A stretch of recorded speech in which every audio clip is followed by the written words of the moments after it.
আসেন কেন আমরা ঈদে মিলাদুন নবী করব, কেন আমরা ঈদে মাজিউন নবী পালন করব?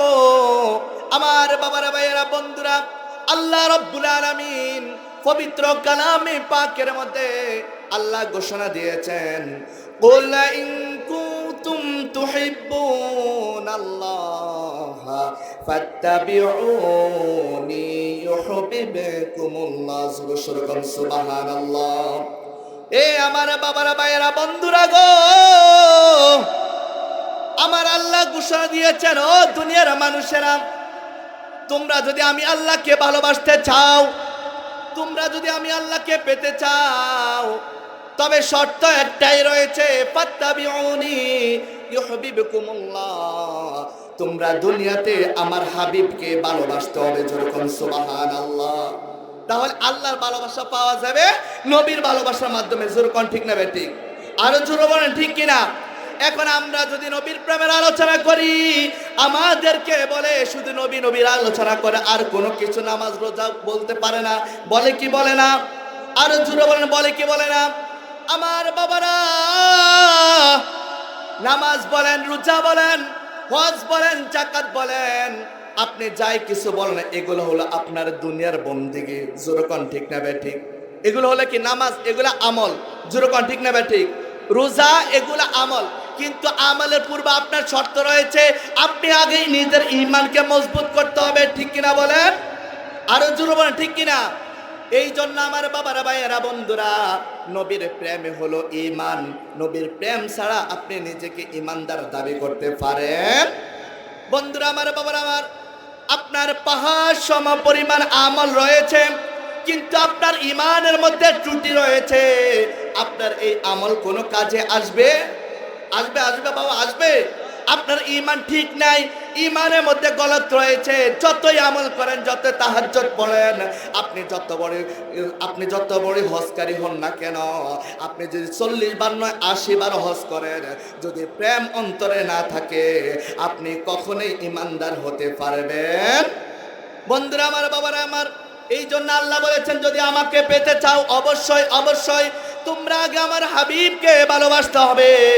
আল্লাহর নবী, দু জাহানের বাদশাহ নবী, মদিনার কামলিওয়ালা নবী একটা ডাক দিয়া কয়, ও আমার উম্মতেরা, তোমরা জানিয়ে নাও, শুনিয়ে নাও, আমি নবী তোমাদেরকে জানিয়ে দিলাম, লা ইউমিনু আহাদুকুম হাত্তা আকুনা আহাব্বা ইলাইহি মিন ওয়ালিদিহি ওয়া ওয়ালাদিহি ওয়ান নাসি আজমাইন। জোরে সুরে কোন সুবহানাল্লাহ।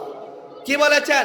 তোমরা ততক্ষণ পর্যন্ত ঈমানদার হতে পারবে না, তোমরা ততক্ষণ পর্যন্ত নিজেকে পরিপূর্ণ ঈমানদার দাবি করতে পারবে না, যতক্ষণ পর্যন্ত তোমাদের দুনিয়াবি, তোমাদের মা বাবা, স্ত্রী, পুত্র, আত্মীয় স্বজন যা কিছু রয়েছে, সকল কিছুর উপায় চাইতে অধিক পরিমাণ আমি রাসূলকে ভালো না বাসবে, ততক্ষণ তোমরা নিজেকে পরিপূর্ণ ঈমানদার দাবি করতে পারো না। যেরকম সুবহানাল্লাহ। তাহলে আমরা নবীর প্রেম চাই কি চাই না? জোরে বলে, আমরা নবীর প্রেম চাই কি চাই না? বন্ধুরা আমার, বাবারা আমার, বুখারী শরীফের হাদিস, বুখারী শরীফের হাদিসের মধ্যে পাওয়া যায় 6600 সম্ভবত 32 নম্বর 6632 নম্বর হাদিস। আল্লাহর নবী, দু জাহানের বাদশাহ নবী, রহমাতুল্লিল আলামিন, হাদিসে মুবারকের মধ্যে নবী আমার একটা ডাক দিয়া বলে, ও আমার সাহাবায়ে কেরাম, ও আমার সাহাবায়ে কেরাম, তোমরা জানিয়ে নাও, শুনিয়ে নাও, আমি নবীজি হযরতে, আমি নবী আমার সাহাবী উমর রাদিয়াল্লাহু তাআলা আনহুর, উমর হাতটা ধরা অবস্থায় ছিলাম। ইন দি মিন টাইমে উমর রাদিয়াল্লাহু তাআলা আনহু ডেকে বলে, ইয়া রাসূলুল্লাহ, ইয়া হাবিবাল্লাহ, নবী গো, আমি আপনাকে আমার দুনিয়াতে যা কিছু রয়েছে সকল কিছু চাইতে অধিক পরিমাণে ভালোবাসি। যেরকম সুবহানাল্লাহ। উমর রাদিয়াল্লাহু তাআলা কি বলেছেন? আমার দুনিয়াতে মা বাবা, স্ত্রী, পুত্র, আত্মীয় স্বজন যা কিছু রয়েছে সকল কিছু চাইতে আপনি নবীকে অধিক পরিমাণে ভালোবাসি। আমার নবী বলেছেন, না উমর, তুমি এখনো পর্যন্ত পরিপূর্ণ ঈমানদার হতে পারো। এবার উমর রাদিয়াল্লাহু তাআলা ডেকে বলেন, ইয়া রাসূলুল্লাহ, ইয়া হাবিবাল্লাহ, নবী গো, তাহলে আমি কিভাবে পরিপূর্ণ ইমানদার হতে পারবো? আপনি আমাকে একটু জানান করে দেন। এবার নবী আমার ডেকে বলে, ও উমর, উমর তুমি জানিয়ে লাও, শুনিয়ে লাও, যতক্ষণ পর্যন্ত তোমার মা বাবা, স্ত্রী, পুত্র, আত্মীয় স্বজন, তোমার ধন দৌলত, টাকা পয়সা, তোমার যা কিছু রয়েছে, এবং কি তোমার নিজের জানের চাইতে অধিক পরিমাণ আমি রসুলকে ভালো না বাসবে, ততক্ষণ পর্যন্ত তুমি ওমর পরিপূর্ণ ইমানদার হতে পারবে না। জোরে জোরে কন্যা সুবহানাল্লাহ। তাহলে নবীকে ভালোবাসতে হবে নিজের জানের চাইতে নাকি জানের আগে? নিজের জানের চাইতে। জোরে কোন ঠিক না ব্যাঠিক? যদি মনে করেন যে নবীর জন্য শহীদ হতে পারবেন না, তাহলে আপনি কখনো ইমানদার হতে পারবেন? নবীর জন্য শহীদ হতে হবে। সাহাবাই কেরাম নবীর জন্য কি না করেছে? জোরে কোন ঠিক না ব্যাঠিক? বন্ধুরা আমার, বাবারা আমার, আল্লাহর নবী, দু জাহানের বাদশাহ নবী, রাহমাতুল লিল আলামিন, সরকারে দু আলম, মদিনার কামলিওয়ালা নবীজি, তিনি যখন হিজরতে যাওয়ার জন্য রওনা দিলেন, তিনি যখন গুহার মধ্যে প্রবেশ করলেন, সাথে ছিলেন আমার নবীর হিজরতের সাথে আবু বকর রাদিয়াল্লাহু তাআলা আনহু। যেরকম সুবহানাল্লাহ। নবীজি হিজরতের সাথে কে ছিলেন? আবু বকর। যেরকম কে ছিলেন? আবু বকর। আল্লাহ ওয়াদা দিয়েছেন, ইয়া রাসূলুল্লাহ, ইয়া হাবিবাল্লাহ, নবী গো, আপনাকে আমি হুকুম দিলাম, আপনি হিজরতে যাবেন, আপনি মক্কা থেকে মদিনায় গমন করবেন। যেরকম সুবহানাল্লাহ। নবীজি মক্কা থেকে কোথায় গমন করলেন? মদিনায়। ওয়াদা দিয়েছেন কে? আল্লাহ। নামটা জোরে বলেন, কে ওয়াদা দিয়েছেন? আল্লাহ ওয়াদা দিয়েছেন, ইয়া রাসূলুল্লাহ, আপনি মক্কা থেকে মদিনায় হিজরত করবেন, আর আপনার হিজরতের সাথী হবে আপনার আবু বকর। যেরকম সুবহানাল্লাহ। আরো জোরে বলবেন না সুবহানাল্লাহ? বন্ধুরা আমার, বাবারা আমার, গভীর মনোযোগ। যখন নবীজি হিজরত করতে করতে যখন গুহার মধ্যে প্রবেশ করলেন, ওই গুহাতে প্রবেশ করার পরে আবু বকর রাদিয়াল্লাহু তাআলা আনহু দেখলেন আমার নবী অনেক ক্লান্ত হয়ে গিয়েছেন, হাঁটতে হাঁটতে তিনি অনেক ক্লান্ত হয়ে গিয়েছেন। এবার আমার নবী, এবার আবু বকর চিন্তা করলেন, আহারে, নবী তো অনেক কষ্ট পেয়েছে, আমি আবু বকর নবীকে একটু আরাম দেই। যেরকম সুবহানাল্লাহ। আবু বকর নবীজির আরামের কথা চিন্তা করেছেন, কেমন ভালোবেসেছিলেন। জোরে বলেন ঠিক না ঠিক? সেই আবু বকরের প্রেম আমাদের অন্তরে থাকার দরকার আছে না নাই? জোরে থাকার দরকার আছে না নাই? আবু বকরের প্রেম থাকতে হবে। আবু বকর যেমনি ভাবে আমার নবীকে ভালোবেসেছেন, আমরা তেমনি ভাবে নবীর ভালোবাসা চাই। জোরে কোন ঠিক না ঠিক? আরো জোরে বলেন ঠিক কিনা? বাজার আমার, গভীর মনোযোগ। এই আমার বাবারা, এই আমার বাসগড্ডা বাজারের আশেপাশের ভাই বাবারা, একটু গভীর মনোযোগ দিয়ে লক্ষ্য করবেন আমার নবীকে কেমন ভালোবেসেছিলেন আবু বকর সিদ্দিক রাদিয়াল্লাহু তাআলা আনহু। সেই গুহাতে প্রবেশ করার পরে অনেকগুলো গুহার মধ্যে ছিদ্র ছিল, আর ওই ছিদ্রের মধ্যে অনেক বিষাক্ত সাপ ছিল। ওই বিষাক্ত সাপগুলো সেখানে অবস্থান করতেছিলেন। ওই সাপগুলো জানতেন আমার দয়াল নবী সেই গুহার মধ্যে যাবেন, সেই গুহার মধ্যে আরাম ফরমাইবেন। ওই সাপগুলো আগে থেকে জানতেন।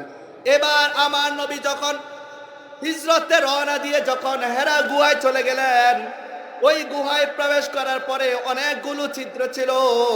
হযরতে আবু বকর সিদ্দিক রাদিয়াল্লাহু তাআলা আনহু চিন্তা করলেন, আমি এই ছিদ্রগুলোতে যদি নবীজি ঠিক মতো না বসতে পারেন, সাপ যদি আমার নবীকে দংশন করেন, তাহলে আমার নবী কষ্ট পাবে।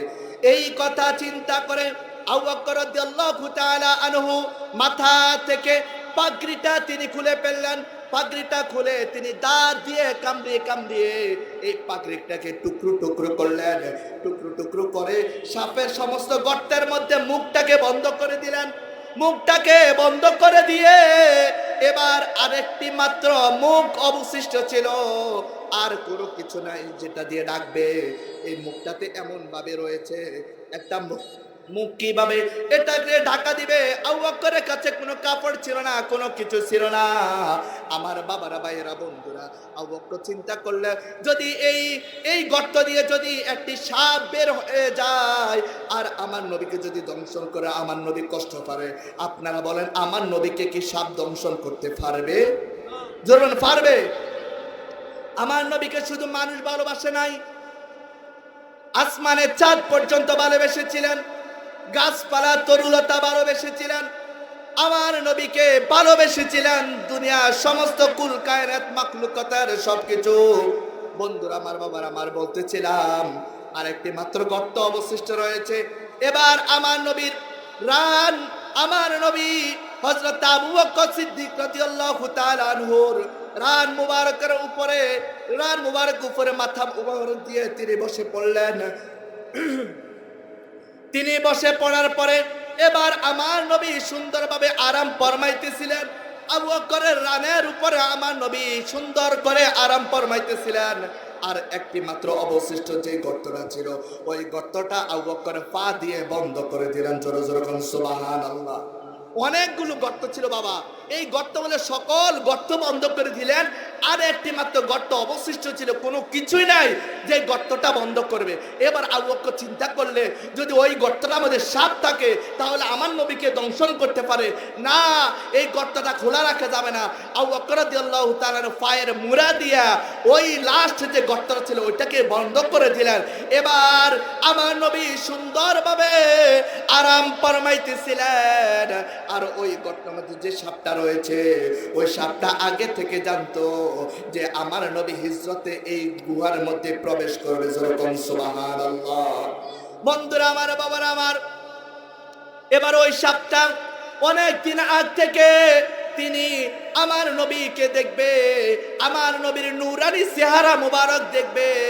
ওই সাপে ছিল আমার নবীর আকাঙ্ক্ষা, নবীকে দেখবে। জীবনে কখনো নবী নূরানি চেহারা দেখে নাই, নবী জানে কত সুন্দর, নবীজির নূরানি চেহারা মুবারক দেখে নাই।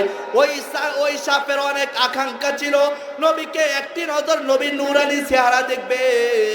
ওই সাপ গর্ত থেকে বের হতে না পেরে আবু বকরের পায়ের মধ্যে একটি দংশন করে দিলেন। যেরকম সুবহানাল্লাহ।